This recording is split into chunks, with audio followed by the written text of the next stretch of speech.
네, 우리 앞뒤 양옆에 계신 분들 서로 인사하겠습니다. 사랑합니다. 축복합니다. 사랑합니다.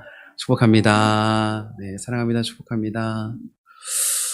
네, 귀한 주님의 날, 오늘도 이렇게 주의 말씀 앞에 서신 모든 분들을 진심으로 축복합니다. 오늘 주님께서 분명 예비하신 은혜를 우리 가운데 허락하실 줄로 믿습니다. 아멘.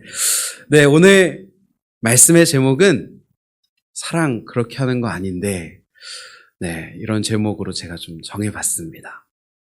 말 그대로 사랑에 대한 이야기를 오늘 조금 해보려고 합니다. 사랑은 성경의 가장 핵심적인 가치라고 말할 수 있을 것 같습니다. 성경에서 또 우리의 신앙에서 이 사랑이 없다면 우리는 그 존재의 의미를 잃어버리게 될 겁니다. 성경을 쫙 압축해서 한 단어로 딱 뽑아내면 그게 뭐라고요? 사랑. 예수님이 정리하신 것처럼 하나님을 사랑하고 이웃을 사랑하는 것, 원수를 사랑하는 것, 서로 사랑하는 것, 사랑은 오래 참고 온유하며 시기하지 아니하는 것. 여러분, 우리는 사랑에 대한 이야기를 참 많이 들었습니다. 매주 예배하시면서 사랑이라는 단어는 안 나온 적이 없을 겁니다. 심지어 저와 지난번에 나눴던 말씀 말미에도 제가 우리가 함께 온전한 사랑을 향해 나무와 같이 자라나기를 소망한다, 또 응원드린다 이렇게 말씀을 맺었었고요. 지난주 말씀 속에서도 목사님께서 사랑이라는 개념에 대해서 계속해서 전달해 주셨습니다. 말씀을 들으며 또 읽으며 우리는 다양한 수많은 방법으로 사랑에 대해서 듣습니다. 그런데 언제나 느끼는 거지만 사랑을 아는 것과 사랑을 하는 것은 참 다른 것 같습니다. 제가 올해도 그랬지만 성경학교를 이제 진행을 할 때 항상 시작하는 날 아침에 선생님들께 드리는 말씀이 있습니다. 그게 뭐냐면, 선생님들, 어차피 애들은 말을 안 들을 겁니다. 마음을 내려놓으시고 사랑하기 쉽지 않으실 테니 그냥 받아들여 주십시오. 뭐 이런 뉘앙스의 이야기를 제가 항상 드려요. 왜냐면 정말 성경학교 때 열심을 가지고 나오시는데 우리 아이들에게 사랑을 전달해야지 하고 딱 아이들을 마주하시는데 아이들은 말을 잘 안 들어서 정말 사랑하기가 힘들거든요. 사랑이 쉽지가 않다라는 거죠. 주님이 주신 사랑하라는 말씀 앞에 이게 정말 가능한가? 정말 내가 이 말씀대로 살아갈 수 있나? 때로는 내가 가족을 사랑하는 것도 어렵고 때로는 내가 나 자신을 사랑하는 것도 너무 어려운데 우리가 어떻게 원수를 사랑할 수 있냐 이 말이죠. 그러나 말씀은 끊임없이 우리에게 말합니다. 사랑하라. 사랑하기를 끝없이 독려합니다. 그렇기 때문에 그 말씀 앞에 서면 내가 나 참 부족한가? 내가 왜 사랑하지 못하지? 이런 생각이 계속 든다라는 겁니다. 오늘 우리는 이 사랑에 대한 고민을 본문의 말씀을 통해 풀어가 보려고 합니다. 첫 번째로는 성경이 말하는 사랑이라는 것이 과연 무엇인가?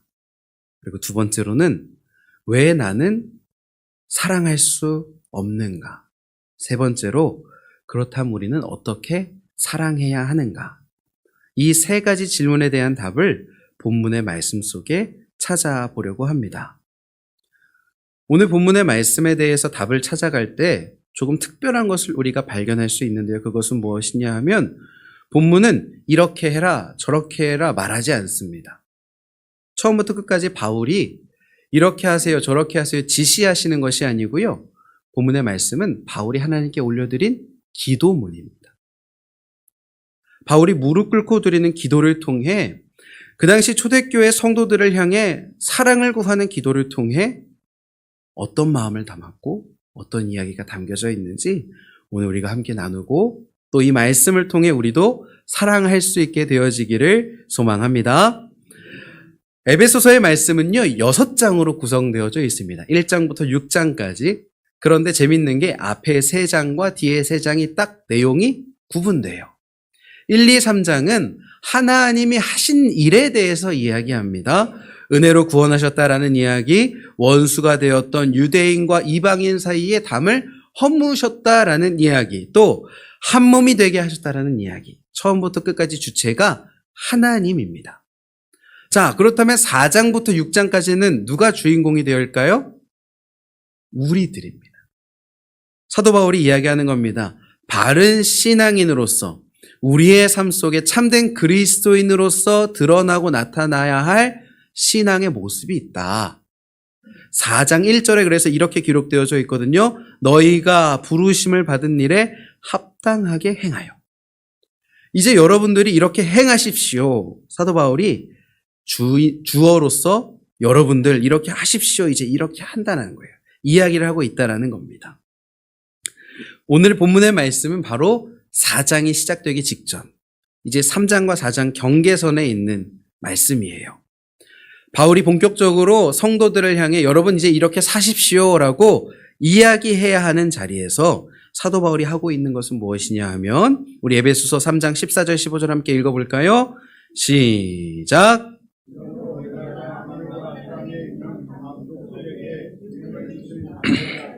무릎 꿇고 비노니. 아멘. 사도 바울은 요구를 하기 전에 지금 무릎을 꿇었습니다. 기도를 하고 있어요. 여러분 이렇게 사십시오라고 말하기 전에 그렇게 살 수 있는 힘을 주님이 주시기를 요구하고 있습니다. 구하고 있습니다. 우리는 되게 먼저 요구합니다. 이렇게 해라, 저렇게 해라. 그리고 안 되면 다그치기도 해요. 안 되면 화를 내기도 합니다. 때로는 포기하기도 합니다.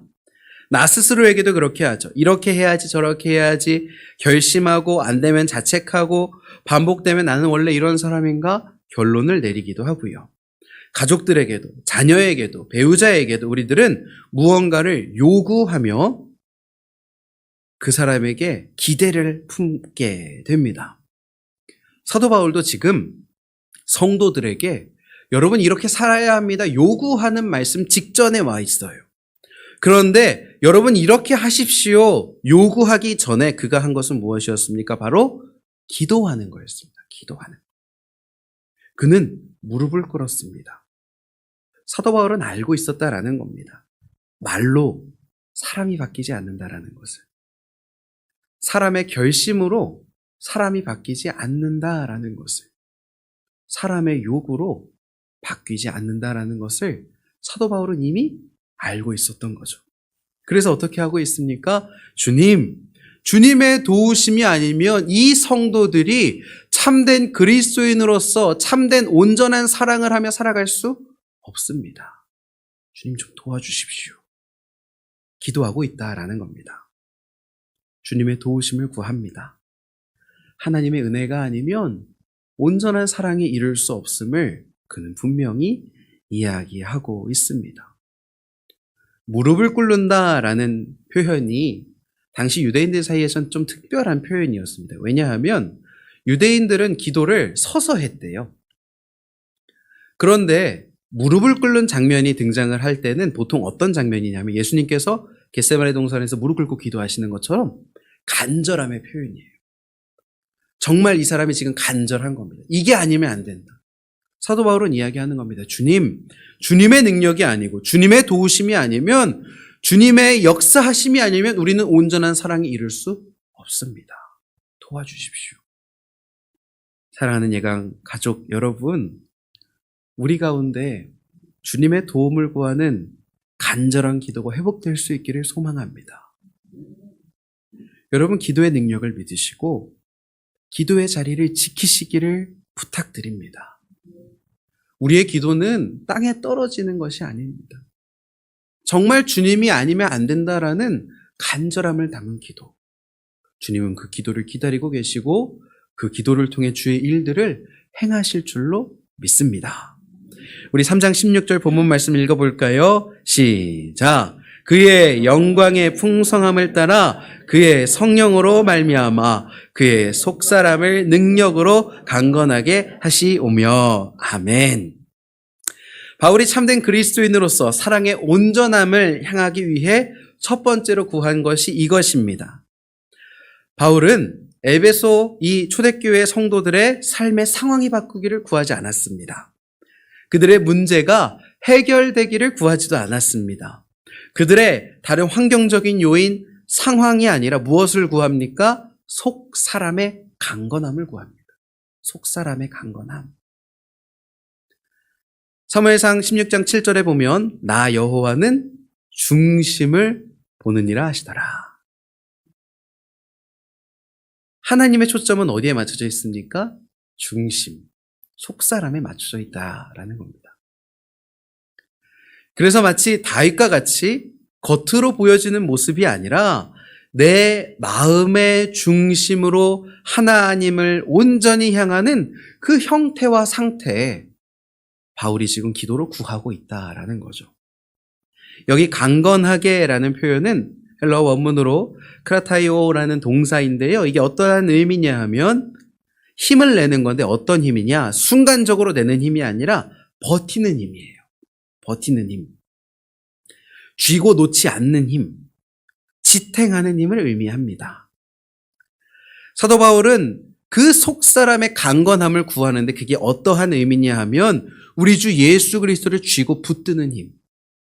그 주님을 붙드는 믿음, 주님을 놓지 않는 믿음을 사도 바울이 지금 구하고 있다라는 겁니다.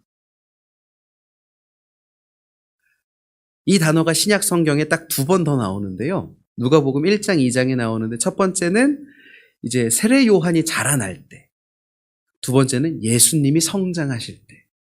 그러니까 이 강건하게라는 단어 자체가 성장과 묶여서 사용되고 있다라는 겁니다. 사도 바울의 말씀을 통해 우리가 이해하는 건 무엇이냐 하면 우리가 주 예수 그리스도를 붙들고 이 붙드는 것을 결코 포기하지 않으며 이 믿음을 가지고 하루하루 천천히 그러나 선명하게 주와 함께 자라나는 것. 그 속사람의 강건함을 지금 기도로 구하고 있다라는 겁니다. 아기가 하루아침에 어른이 되지 않습니다. 밥 먹고 자고 하면서 천천히 자라죠. 부모님들은 아이가 자라는 걸 보통 느끼지 못합니다. 그런데 주변에 있는 분들은 이런 말씀을 하시죠. 한 주 만에 아이가 확 자랐어요.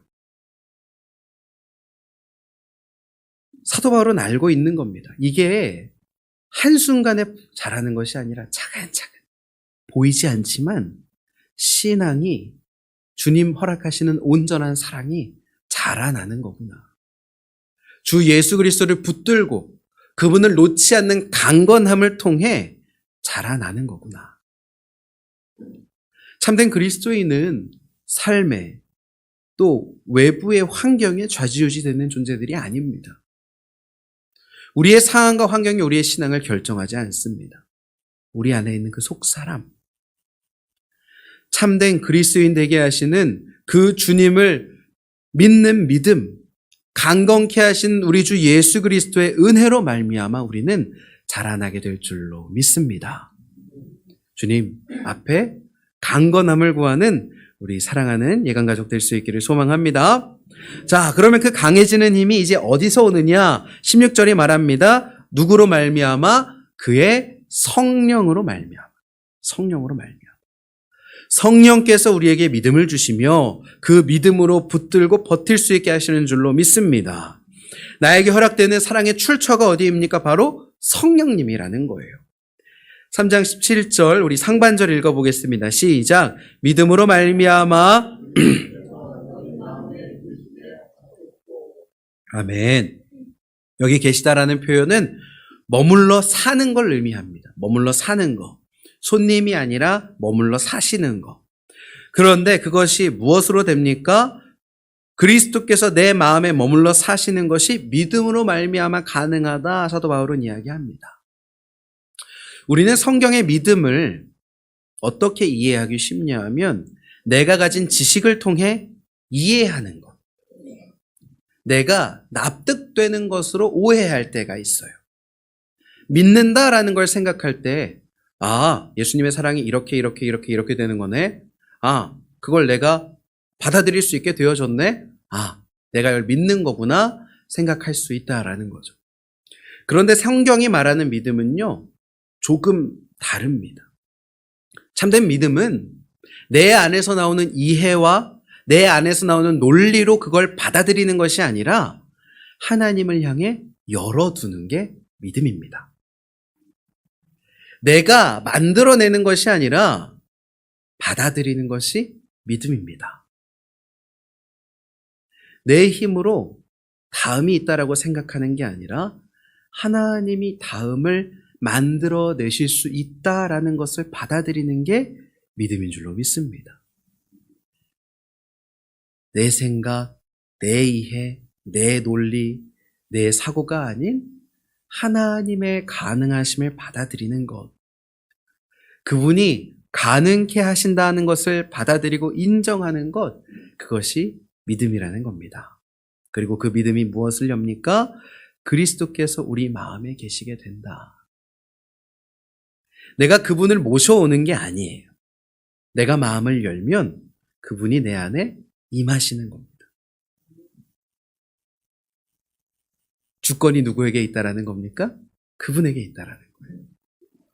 믿음은 내가 힘을 써서 그분을 내 안에 모시는 게 아니라 내 자리를 내어드리는 겁니다. 우리가 그리스도를 붙드는 믿음을 사모할 수 있게 되어지기를 소망합니다. 나의 삶의 자리를, 내 마음의 자리를 그분께 내어드리며 성령께서 허락하시는 믿음이 온전히 자라날 수 있게 되어지기를 소망합니다. 그분이 하실 일들을 기대하는 우리가 될 수 있기를 소망합니다. 그렇게 믿음을 가지고 내 마음을 열어드릴 때 주님께서 내 안에 오십니다. 그런데 왜 우리는 사랑하지 못할까? 우리는 되게 사랑하지 못하는 나의 삶을 보고 나의 모습을 보고 이렇게 생각합니다. 내 마음이 좁아서, 내 성격이 조금 그래서, 내가 상처가 워낙 많아서 결국 내 문제라고 생각을 해요. 사랑할 수 없음을 내 문제라고 생각을 하면 해답을 어디서 찾아야 할까요? 나에게서 찾아야겠죠. 내가 마음을 넓히면 되겠네. 내 상처를 해결하면 되겠네. 내 성격을 바꾸면 되겠네. 노력하면 되겠네. 그러나 말씀은 그렇게 이야기하지 않습니다. 17절 하반절 함께 읽어볼까요? 시작. 너희가 사랑 가운데서 뿌리가 박히고 터가 굳어져서. 아멘. 말씀에 두 가지 이미지가 등장합니다. 첫 번째는 나무의 이미지가 등장해요. 나무가 자라나듯 그 뿌리가 깊이 내려가는 것을 보여줍니다. 두 번째는 건물의 이미지입니다. 터가 굳어진다는 것은 건축물이 더 단단하게 자리를 잡는다라는 거죠. 사도 바울은 이 두 가지를 나란히 놓고 서로 보완하며 이야기합니다. 나무는 자라지만 흔들릴 때가 있습니다. 건물은 흔들리진 않지만 자라지 않습니다. 그래서 이걸 붙여놓은 거예요. 자라면서 동시에 흔들리지 않는다. 우리의 신앙이 그렇게 되기를 구하고 있다라는 겁니다. 자라는데 뿌리가 깊어지는데 흔들리지 않는 것. 변하는데 무너지지 않는 것. 신앙의 성장은 계단이 아니라 나무와 같다라는 이야기를 드린 적이 있습니다. 계단은 오른 만큼 눈에 보입니다. 그래서 계단으로 우리가 신앙의 성장을 생각하면 오늘 나는 얼마나 성장했지? 자꾸 자기의 진도를 점검하게 돼요. 오늘 몇 칸 올랐나? 어제보다 나아졌나? 그런데 나무는 눈에 보이지 않는 성장을 합니다. 심지어는 똑같아 보여도요, 자라는 게 있습니다. 뭐가 자랍니까? 뿌리가 자라요. 눈에 보이는 자람이 없는 날에도 뿌리는 자랍니다.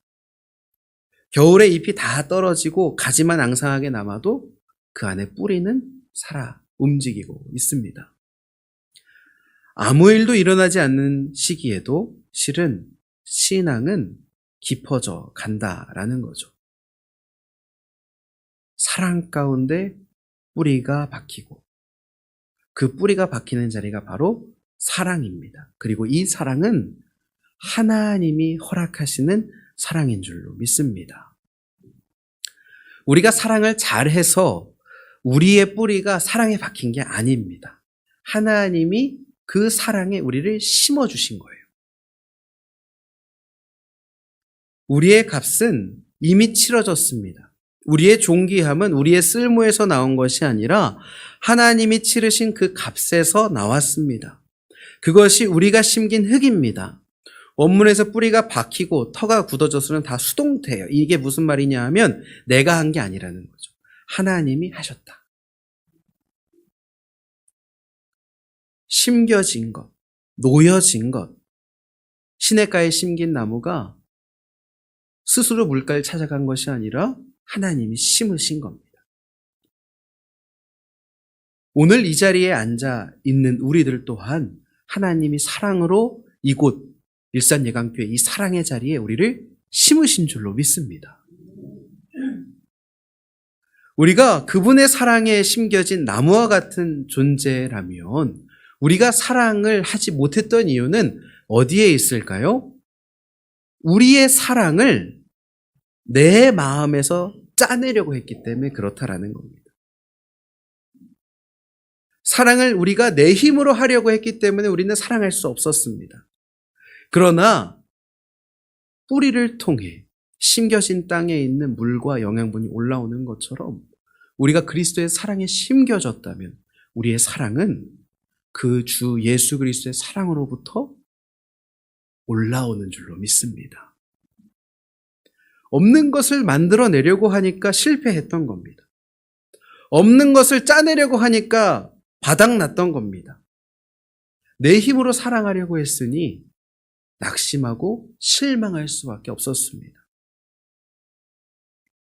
그렇기 때문에 우리가 할 일은 우리를 심으신 그 예수 그리스도의 사랑에 더욱더 깊이 머무는 것. 예수 그리스도의 사랑에 뿌리 내리는 것인 줄로 믿습니다. 사랑이 되지 않으면 지금 내가 어디에 심겨져 있는지 기억할 수 있게 되어지기를 소망합니다. 우리는 주의 사랑에 심기어진 존재들입니다. 그렇기 때문에 우리의 할 일은 더욱더 이곳에 이 사랑의 뿌리를 내리는 거예요. 우리가 사랑하기 위해 더욱더 해야 할 일은 노력하고 고민하고 방법을 찾는 것이 아니라 가장 먼저 더욱더 깊이 뿌리를 내리는 것. 사도 바울은 18절에서 그 사랑에 대하여 이야기하고 있습니다. 함께 18절 그리고 19절 상반절까지 함께 읽어보겠습니다. 시작. 능히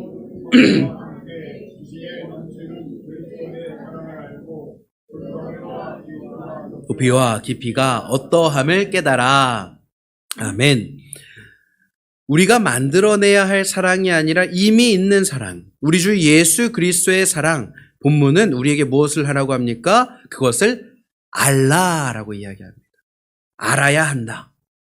그런데 그 앞에 보면 지식에 넘치는 사랑이래요. 지식에 넘치는 사랑. 넘친다라는 것은 말 그대로 그릇보다 흘러 넘치는 거잖아요. 지식에 넘친다라는 것은 무엇입니까? 내 머리로는 다 이해할 수 없을 만큼, 감당할 수 없을 만큼 크고 놀라운 사랑이 바로 예수 그리스도의 사랑이다라는 거죠. 예수님의 사랑은 끝이 없습니다.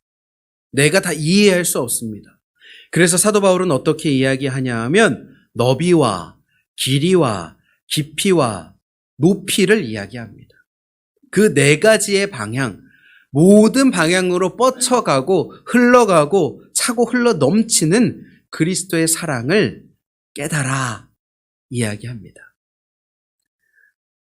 영국에 있는 존 스토트라는 목사님, 지금 돌아가셨지만 이 목사님께서 신학자이신데 이 본문의 말씀을 이렇게 해석하셨습니다. 저는 이 말씀을 읽고 이게 이런 의미구나라는 걸 깨달았는데요. 어떻게 써있냐 하면 그리스도의 사랑은 온 인류를 품을 만큼 넓다. 어떤 사람도 이 사랑 밖에 있지 않다. 그리스도의 사랑은 영원히 계속될 만큼 길다. 시작도 끝도 없이 이어지고 있다. 그리스도의 사랑은 가장 밑바닥까지 닿을 만큼 깊다. 아무리 아래로 내려간 사람에게도 이 사랑이 닿는다. 그리고 그리스도의 사랑은 이 모든 이들을 하늘로 올릴 만큼 높다. 우리가 부르는 찬양의 가사 중에, 찬송가 가사 중에 이 벌레 같은 날 위해 주 보혈 흘렸네라는 가사가 있습니다. 저는 사실 이 가사를 볼 때마다 좀 너무 과격한 표현이라고 생각을 많이 했어요. 사람한테 벌레라고 하니까 그렇게 기분이 썩 유쾌하지는 않잖아요. 그래서 이 찬송가 항상 부를 때마다 속으로 가사가 좀 바뀌면 어떨까 생각을 했었습니다. 그런데 기도하고 묵상하고 고민하고 말씀을 읽어갈수록 온 세상의 창조주이신 하나님 앞에 우리가 벌레라도 되면 다행이다라는 생각이 들더라고요. 온 세상의 창조주이신 그분이라는 존재와 우리를 비교하면 벌레도 과분하죠. 벌레도 과분합니다. 우리는 그분 앞에 아무것도 아닌 존재일 수밖에 없습니다. 아무런 가치가 없는 존재. 그런데 하나님이 아무런 가치가 없는 우리들을 위해 깊이 내려오시는데 어디까지 내려오십니까? 아무런 가치 없는 우리와 같이 되셨습니다. 스스로 모든 가치를 버리셨습니다. 우리의 삶을 이해하시고 우리의 삶에 공감하시고 우리의 아픔을 함께 경험하시고 우리 대신에 그 십자가에서 죽으셨습니다. 말씀이 이야기하는 사랑의 깊이가 바로 이것입니다. 가장 밑바닥까지 닿았다라는 것이 바로 이러한 뜻입니다. 가장 아래에 있는 우리를 향해 주님을 오셨고 우리를 사랑하시며 아무런 가치 없는 우리를 위해 십자가에서 죽으셨습니다.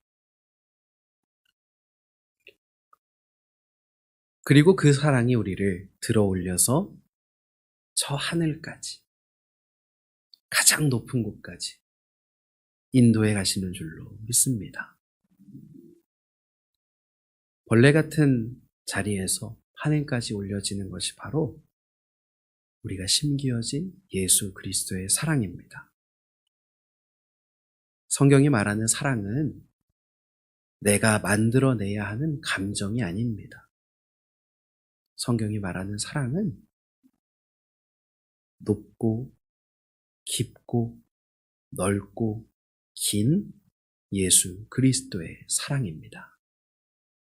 그리고 말씀은 그 사랑을 알아가라 라고 이야기합니다. 성경에서의 안다라는 표현은 머리로 이해하는 것이 아니라 겪어서 아는 걸 의미해요. 그러니까 성경에서 이제 앞으로 읽으실 때 알아라 이런 이야기가 나오면 그게 머리가 아니라 경험이다라는 걸 아시면 됩니다. 자, 그렇게 말한다면 어떠한 의미일까요? 부부가 서로를 안다라고 말할 때 어떻게 서로가 서로를 알죠? 지식적으로 압니까? 아니에요. 함께 시간을 살아냈다라는 걸 의미하는 겁니다. 함께 아파도 받고, 함께 고생도 해봤고, 함께 염려도 해봤고, 함께 기뻐도 해봤고, 함께 감사도 해봤기 때문에 부부는 서로를 안다라고 이야기할 수 있죠. 예수 그리스도의 사랑을 알아라라는 것은 무엇입니까? 그것을 경험하고, 그것을 체험하고, 그분과 함께 하라는 이야기라는 겁니다. 우리 모두가 그 그리스도의 사랑을 알게 되어지는, 경험하게 되어지는, 그 사랑에 머물게 되어지는 은혜를 누릴 수 있기를 소망합니다. 벌레 같은 우리를 위해 이 땅에 오신, 가장 깊은 곳까지 오신, 그리고 우리를 들어 가장 높은 곳까지 들어 올리시는 그분의 사랑을 머리가 아닌 삶으로 경험하는 우리 모두가 될 수 있기를 소망합니다. 그리고 사도 바울은 18절 첫머리에서 이 사랑을 한 개인이 경험하는 것이 아니라 모든 성도가 함께 이 지식에 넘치는 그리스도의 사랑을 알아가라 이야기했습니다. 혼자서는 이 사랑을 깊이 있게 진실되게 깨달을 수 없다라고 사도 바울은 이야기했다라는 거죠. 그래서 교회가 존재합니다. 교회의 존재 의미는 바로 여기에 있습니다. 교회는 참 신기한 공동체라는 생각을 매번 합니다. 교회에 계신 분들이 너무 달라서 저는 그 생각을 해요. 참 다르시죠? 여기 계신 한 분 한 분이 살아온 삶의 모습이나 가지고 있는 생각이나 행동이나 표현, 말투 하나하나 너무 다릅니다. 그래서 가끔 어떤 생각을 하냐 하면 만약에 내가 교회 밖에서 살았다면 우리 집사님을, 권사님을, 장로님을, 성도님을, 우리 청년들을 내가 만날 수 있었을까? 말 한마디를 붙일 수 있었을까라는 생각을 해봐요. 그런데 아마 교회 밖이었다면 못했을 것 같습니다. 제가 백장로님과 어떤 연결점이 있어서 교회 밖에서 만날 수 있겠어요? 제가 어떤 연결점이 있어서 우리 사랑하는 주원이를 만날 수 있겠습니까? 주원이 밖에서 저 만나면 그냥 아저씨예요. 지나가는 아저씨. 교회가 그래서 신기하다라는 겁니다. 너무 달라요. 너무 다른 모든 사람들이 함께 모여서 한 곳을 바라보고 있다라는 것. 다른 모든 이들이 왜 모여 있습니까? 우리가 함께 모여 이 자리에 앉아 있는 이유가 무엇입니까? 하나밖에 없죠. 우리 주 예수 그리스도. 교회는 주 예수 그리스도를 바라보기에 함께 하는 겁니다. 주 예수 그리스도의 사랑이 없으면 교회는 존재할 수 없습니다. 그리고 주님은 그 사랑으로 우리를 묶어 주십니다. 갈라디아서 3장 28절에 보면 너희는 유대인이나 헬라인이나 종이나 자유인이나 남자나 여자나 이렇게 해서 다양했다라는 거예요. 그리스도 예수 안에서 어떻게? 하나이니라. 저 다른 사람들, 유대인, 헬라인, 종, 자유인, 남자, 여자 모두 다른 이들이 그리스도 예수 안에서 하나가 되는 줄로 믿습니다. 삼위 하나님께서 사랑으로 하나이시듯이 주님은 우리들의 공동체를 통해 무엇을 허락하신다라는 겁니까? 그리스도의 사랑을 허락하시는 겁니다. 그 말은 무엇이냐 하면 그리스도의 사랑은 교회 안에 흐르고 있다라는 거예요. 나를 통해 주의 사랑이 흘러갑니다. 내 옆 사람을 통해 주의 사랑이 경험됩니다. 우리가 바로 그리스도의 사랑이 되어지는 줄로 믿습니다. 일산 예강교회가 이곳에 세워지고 이곳에 우리가 모여서 한 지체 한 지체가 함께 예배하는 이유가 무엇입니까? 주의 사랑이 이곳에서 나를 통해 내 옆 사람을 통해 경험되어지기 때문인 줄로 믿습니다. 옆에 계신 분에게 이렇게 이야기해 주십시오. 제가 사랑이 되겠습니다.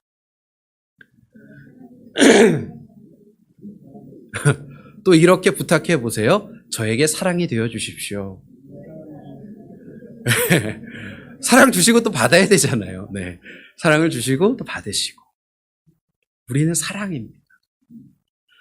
사도 바울은 그걸 알았기 때문에 함께 그 사랑을 알아가야 한다 이야기했다라는 거예요.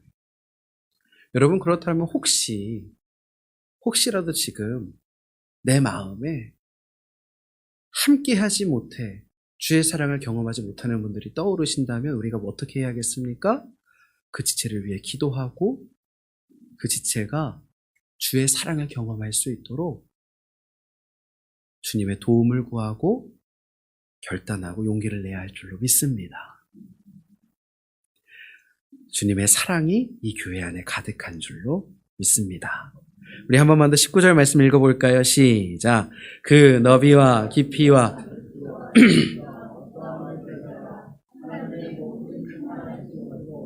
너에게 충만하게 하시기를 구하노라. 아멘. 이 19절의 말씀이 사도 바울의 기도의 종착점입니다. 사도 바울이 무릎을 꿇고 구한 마지막 항목이 무엇이냐면 바로 충만하게 라는 거예요. 충만하게. 충만하다라는 것은 무엇입니까? 가득 차는 거죠. 흘러 넘치는 겁니다. 원문에서는 이 표현도 수동태입니다. 결국에 말씀의 모든 것이 다 하나님으로부터 가능하다라는 걸 사도 바울은 지금 이야기하고 있어요. 내가 채우는 게 아니라 누가 채우십니까? 하나님이 채우십니다. 우리가 하는 사랑이었다면 이 말씀은 우리에게 필요가 없습니다. 그러나 예수 그리스도께서 사랑을 충만히 채우실 줄로 믿습니다. 그렇기 때문에 사랑하는 가족 여러분, 우리 예강 가족 여러분, 그 사랑을 구하실 수 있기를 소망합니다. 사도 바울이 무릎 꿇고 구한 것을 우리도 구해야 할 줄로 믿습니다. 우리는 기도할 때 주로 무엇을 구합니까? 상황이 바뀌기를 구합니다. 문제가 풀리기를 구합니다. 잘 되기를 구합니다. 여러분 다 그 기도 하셔야 됩니다. 그게 하나님이 하나님이 내 인생에 주권을 주신 분이라는 걸 인정하는 기도이기 때문에 그렇습니다. 그러나 그 이전에 내가 조금 더 먼저 집중해야 할 기도의 제목이 있다면 그게 무엇입니까? 바로 사랑을 구하는 기도입니다. 주의 사랑을 구하시기를 소망합니다. 내 사랑이 자라게 주님 도와주십시오. 내 속사람이 강건하게 도와주십시오. 간절히 기도하는, 사랑을 구하는 우리 모두가 될 수 있기를 소망합니다. 그리고 그분의 일하심을 믿을 수 있는 우리가 되기를 소망합니다. 믿음은 확신의 세기가 아니라 하나님의 일하심을 받아들이는 것이라고 이야기 드렸습니다. 우리 주 예수 그리스도의 온전한 사랑이 오늘 우리에게 부어질 줄로 믿습니다. 그분이 일하실 줄로 믿습니다. 그 믿음을 잃지 않으시며 믿음으로 우리 가운데 일어날 주의 일을 기대하는 우리가 되기를 소망합니다. 그리고 주의 사랑을 구하셨고 주님께서 사랑을 주실 것을 믿으셨다면 이제 믿음을 따라 행동할 수 있게 되어지기를 소망합니다. 재채기야 무엇을 숨길 수 없다 이야기하죠? 사랑을 숨길 수 없답니다. 그런데 제법 사랑을 많이 숨기고 살아가시면 안 되겠죠. 우리의 사랑이 숨길 수 없게 되어지기를 소망합니다. 주님이 사랑을 부어주셔서 주님이 우리 가운데 사랑을 허락하실 것이니 그 사랑의 능력을 믿기에 사랑을 숨기지 않으며 우리의 삶에 아주 작은 것부터 사랑으로 결단하고 행동할 수 있게 되어지기를 소망합니다. 참된 그리스도인의 사랑을 행한다라는 것은요, 사랑을 소모하는 게 아니에요. 우리는 생각합니다. 내가 이 사람을 사랑하면 내가 지치겠지? 내가 이 사람을 사랑하면 이만큼 내 사랑이 떨어지겠지? 이 말은 무엇이냐 하면 내 안에 사랑의 총량은 정해져 있고 내가 사랑을 할수록 사랑이 소비된다라는 생각을 가지고 있다라는 거예요. 그런데 우리가 계속 살펴보듯이 그리스도의 사랑, 말씀의 사랑, 하나님의 사랑은 어떤 사랑입니까? 소모되는 사랑이 아닙니다. 오히려 파이프와 같아요. 내가 파이프와 같아서 그리스도의 사랑이 어떻게 되는 겁니까? 끊임없이 흘러가는 겁니다. 하나님이 부으시는 사랑이 나에게 충만해지면 나는 그 사랑을 내가 다 담을 수 없어서 흘려보내는 겁니다. 우리가 수도를 틀면 물이 계속 흐르는 것처럼 사랑을 흘려보내기로 결단하고 용기를 내어 행동하는 순간 주의 사랑은 끊임없이 나에게 채워지고 경험되어지고 부어질 줄로 믿습니다. 여러분, 그렇기 때문에 우리가 사랑합시다 결단하는 것은 무엇이냐 하면 바꿔서 말해서 더 큰 주의 사랑을 경험합시다라는 것과 같은 말이라는 겁니다. 여러분, 그러니 결단으로 사랑을 행할 수 있게 되어지기를 소망합니다. 여러분, 거한 것부터 하는 것이 아니라 작은 것부터 했으면 좋겠어요. 먼저는 위로의 말 한마디를 건넬 수 있을 것이고 그 사람을 토닥여 줄 수 있을 것이고 그 사람의 삶에 내 시선을 주며 바라보는 것으로 시작할 수 있습니다. 그러나 이 사랑이 점점 깊어져서 나중엔 정말 주님 말씀하셨던 원수를 사랑하는 데까지 우리의 사랑이 이를 줄로 믿습니다. 그 작은 결단으로부터 시작되어지는 사랑의 결단을 행할 수 있게 되어지기를 소망합니다. 그럼에도 불구하고 우리의 사랑은 때로는 실패할 수 있습니다. 아무리 노력해도 내가 결단하고 용기를 내고 주님의 도움을 구하고 기도해도 사랑이 되지 않을 때도 있을까요? 없을까요? 있겠죠. 우리가 연약한 인간이니까. 우리는 보통 거기서 좌절하고 낙심합니다. 아, 이렇게 해도 안 되네. 말씀대로 이렇게 내가 사랑해도 안 되네. 거기서 보통 신앙의 좌절과 시험이 찾아옵니다. 아니, 말씀대로 하면 돼야지. 왜 안 되는 거야? 그런데 말씀이 이야기하는 것은 무엇이냐 하면 내가 사랑할 수 없는 그 자리에서 좌절하고 낙심하고 나에게 시선을 두는 것이 아니라 다시 누구에게 시선을 두는 겁니까? 하나님께 시선을 두는 거예요. 사랑이 안 되십니까? 그러면 다시 처음으로 돌아가 주의 사랑에 더욱더 깊이 묵상할 수 있게 되어지기를 소망합니다. 주님이 주시는 사랑은요, 순환입니다. 사랑을 구하고 믿음으로 사랑을 받으며 사랑을 행하고 때로는 사랑이 실패해요. 그럼 다시 어디로 가는 거죠? 사랑을 구하는 거예요. 주님 허락하시는 사랑은 끊없이 순환되는 사랑입니다. 그리스도인의 온전한 사랑은 소모되지 않습니다. 그리스도인의 온전한 사랑은 시간이 갈수록 깊어집니다. 그리스도인의 온전한 사랑은 멈추고 사라지지 않습니다. 그리스도인의 온전한 사랑은 나와 우리에게로 순환됩니다. 사도 바울이 구한 충만함은 바로 이러한 사랑의 충만함인 줄로 믿습니다. 그리고 그 충만함을 구하는 이들에게 주님은 사랑의 충만함을 주실 줄로 믿습니다.